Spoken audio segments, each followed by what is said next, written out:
I have two wild animals at home. This is called the Ribosaurus Rex. He has very nice teeth. Look how shiny. You're so big. Oh yeah, look how big. Bear, come here, get in the intro. This is a Bearosaurus Rex. We're gonna do a little ASMR with Bear.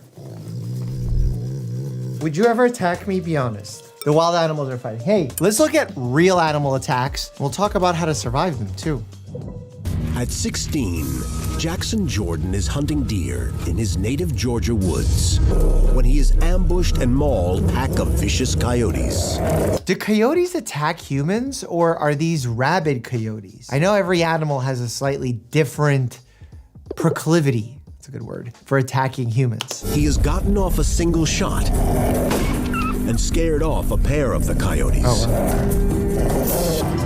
Trying to stand, Jackson is brought down again by another coyote. They attack in packs, that's all I know. And they're quite vicious. Sadly, my neighbor lost a dog. I think it was a Yorkie, a very small dog. 2 coyotes in the area. So they're around. That bites into his left leg. On the ground though, Jackson's hand falls onto his rifle. And flip the safety off and just get an offhand shot.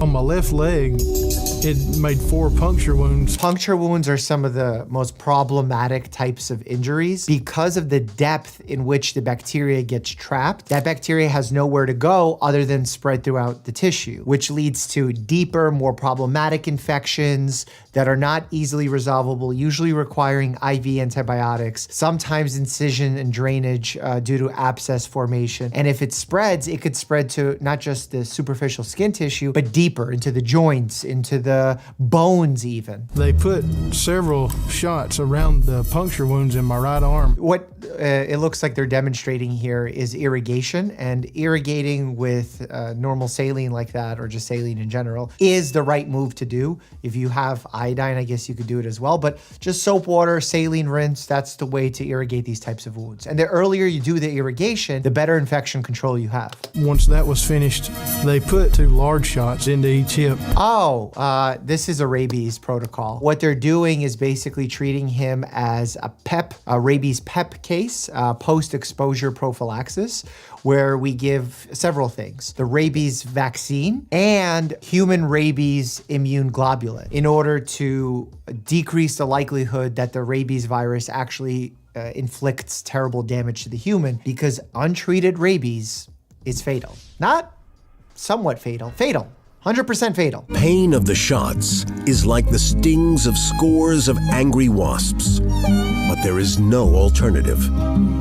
The threat of rabies is the threat of violent death with unbearable pain, mania, seizures, hydrophobia. The hydrophobia is so scary to see in areas across the globe where we don't have good medical care, like what he's receiving in this video. They develop late stage effects of rabies, one of which is hydrophobia, where they're literally too scared to drink the water. The series of injections spares Jackson from contracting rabies. And because we don't have this type of medical care across the globe, highlighting how important vaccines are, Secretary Kennedy, 60,000 people average globally a year die as a result of rabies. The rusty old water heater, home to 70,000 Africanized honeybees. Oh, this is like, I believe, a genetically modified bee. It's basically like a typical honeybee, except that they're just super angry and ready to fight at all times. Think UFC fighting level bees. The attacks can be started by loud noise and vibrations like, ooh, a tractor, say, even up to 100 feet away. Over 2,000 bees attack Lamar's head, targeting the warmth of his breath. Oh, it's not the warmth, it's the CO2 that is being let out, because bees have a sensor for that. And then also dark colors, so hair oftentimes is a trigger for them, or at least a location for them to attack. So if you're being attacked by these honeybees, cover up your face, not necessarily swat, but just cover your face as much as possible. And run, like, it's not about swatting. Run and cover your face, try and get into shelter as quickly as possible. And know that they will chase for quite a while. They'd fly up on those, and I'd blow them out, and then I try to breathe and it fly into my mouth. Remember, each time one of these bees stings you, it dies and it leaves the stinger in you. So once you get away, you need to get those stingers out, but you don't want to squeeze the stingers out because you could actually spread more of the venom in there. You want to almost use the edge of a credit card or the edge of your nail to sort of pop them out. This kamikaze colony of apian assassins sank more than 2,000 stingers into his skin. 2,000. So obviously, if you get one sting and you don't have an allergy, it's probably not the end of the world. But if you're getting that many, or you're getting ones around your eyes or your mouth, for the fear of closing your airway, you need to seek emergency care for sure. Over 2,000 stingers had left Lamar's head covered in bruises, blisters, and black spots. Oh my God, that image, that's gonna haunt me tonight. I'm gonna wake up thinking there's bees all over me. Head, shoulders, neck. The ear canal, the throat, the neck, the eyes. When we separated his eyelids, there were bee stingers along the lash line. The stinger has a sac of venom on the end of it. So you take the tip of the tweezers and you get as close to the skin as you can and pull on the stinger, trying not to squeeze any more venom into. This is under medical care, by the way. Don't do this on your own. He had muscle damage to the heart, he had muscle damage to the body, and he also had kidney damage. Remember, when you're getting a massive inflammatory response like this, systemically, because of so many bites, that has repercussions systemically to different organs. And if you get an organ like your heart or kidneys damaged to that degree, you can lose your life. Dialysis helped flush out the venom. The swelling subsided, and one by one, his ravaged organs started to come back online. They saved my life up there at the hospital. I'm glad to know that he survived. That's so scary. If you start seeing them coming after you, run, run, run, run, run. As fast, as far as you can. Run at a marathon pace because you need to outrun these bad boys. 23-year-old Adrian Simancas swallowed and then spit out by a humpback whale. Why are whales swallowing kayakers and humans? Hey! My guy really looked at the whale and said, hey, come here, buddy. Give my friend back. Tranquilo, agarra el bote, agárralo, tranquilo, agárralo. He's saying tranquilo, like chill. I say tranquilo when I'm giving a vaccine and someone's nervous. He's saying his tranquilo is on a different tranquilo level. Suddenly I felt like a wave struck me from behind, but it was very, very heavy to be anything like that. I mean, what medical information? Plankton rash? Like, what is he gonna get?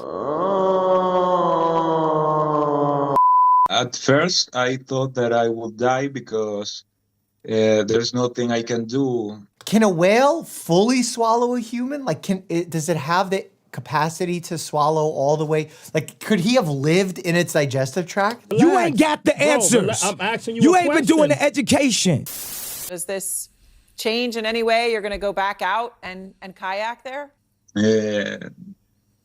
Yeah. I mean, lightning doesn't strike twice in the same spot. Is that the saying? Svalbard is located in the Arctic. The island is not only home to the most breathtaking views on the planet, but also to 3,000 deadly polar bears. Our adventurers knew the dangers, though, and had come prepared. They were carrying rifles and would set up a tripwire system. Don't they have bear spray too? I wonder if that works on polar bears. While the boys slept, the Arctic's most ferocious predator crept towards their tent. Against all the odds, the lumbering beast unwittingly dodged the tripwire. How does it know? Maybe in a past life, it was not a polar bear. And this bear was all set for its picnic. He grabbed my head and dragged me out of the tent. I can't imagine how much bleeding is happening there. So many small blood vessels in the scalp. The bear dragged Sebastian 30 meters from the campsite, literally by the scruff of his neck. Oh, if it's a neck, that's even more dangerous. You're having the most vital of structures in the neck, from the trachea to the carotid arteries, the jugular veins. This is what's bringing circulation to and from the most vital part of your body. I mean, some argue if it's the brain or the heart, but you need both. As Ludwig grabbed his rifle, the bear reared up onto its hind legs to its full 3 meters. That's a tall bear. I'm 191. Imagine two Dr. Mikes on top of one another, just going, rah, misinformation. Thankfully, Ludwig's aim was good. The bear dropped Sebastian, and after 4 more shots, the creature was dead. Shooting like a World War II rifle at this polar bear. It could take up to 4 hours for help to arrive. And with the scent of human blood acting as an open invitation to other hungry bears in the neighborhood, it was a race against time. And the infection risk. He'd lost a lot of blood, and his body was in shock. He might have had internal injuries to the head because he had bites in the head. What do you mean might have? He definitely had. 10-15 centimeters all the way to the skull. The bear's germ-packed jaws could have left him with a deadly infection. I love when they shaved, they left a little hair. Like, oh, here's a little tuft. Just let it all go. We had to remove all tissue that might be infected. And that turned out to be a good deal, actually, because they probably had to do grafts. Injuries to the muscles, the injuries to the tendons, they were much larger than we anticipated. Sebastian emerged from surgery relatively unscathed. What? These narrators, he's literally scathed. And she goes unscathed. After capturing one of these monsters, South Florida snake expert Steve Massix become the victim of an attack. Is this a rattlesnake? Is this a boa? Right on his nest. All right. Got me by the nose, baby. All right. I love how calm she is. God, I need to develop that level of chill. His tranquilo is on a different tranquilo level. Massix slowly works his fingers into the python's throat. Oh, it's a python. I think I held one of these in Disney or something, or Kissimmee. If he can block its breathing, he might be able to pry it. Oh, so he's doing like a rear naked choke, but from the front.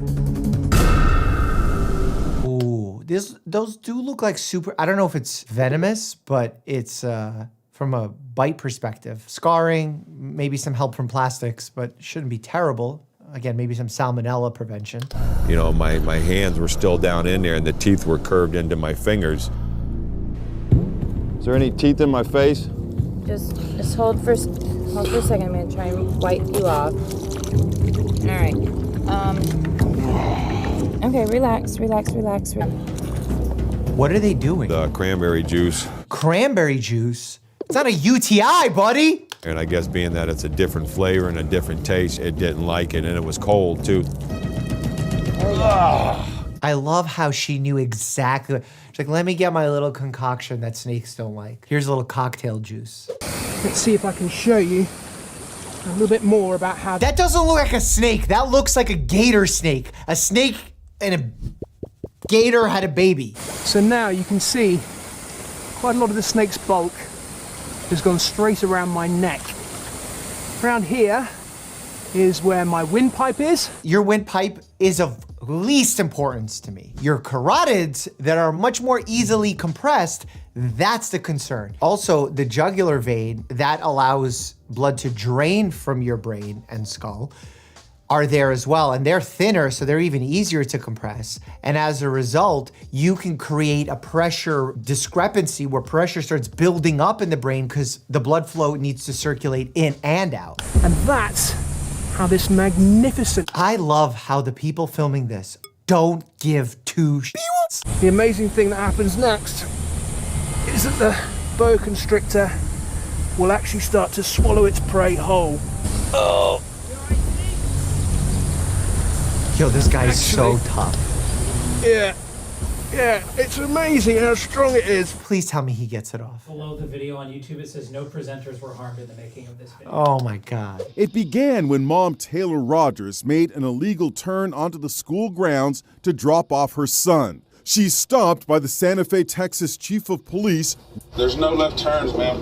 They don't even allow walk-ups up front. So I know, that's what I was doing, sir.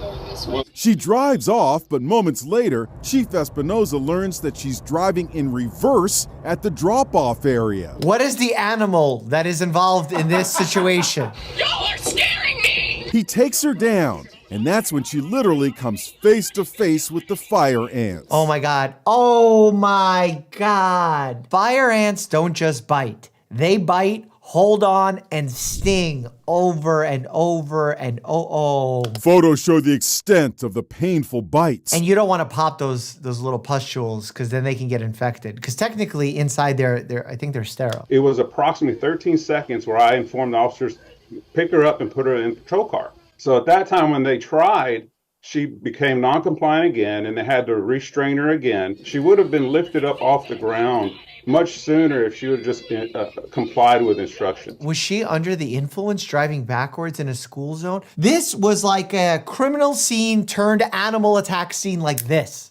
A man is out of the hospital after a gator chomped down on his head and back. What? Yo, gators have such strong bites. Like once they bite down, you can't open that. It shows the man swimming in a lake in Hillsborough County. Was that the video of it? How did they get this footage? It's a drone. Someone flew a drone and was filming this guy swim and gotten bitten by a gator? The violent attack lasts only seconds.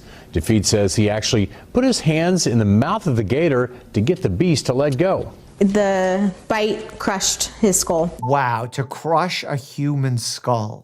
I wonder how many pounds of force it requires. And it punctured his brain, so they ended up having to do a craniectomy, remove part of his temporal lobe. JC spent 8 days in the hospital. He was released last week. Only 8 days. Think about how amazing our medical system is. His head went inside a gator's mouth, skull was crushed, part of his brain removed, and in 8 days.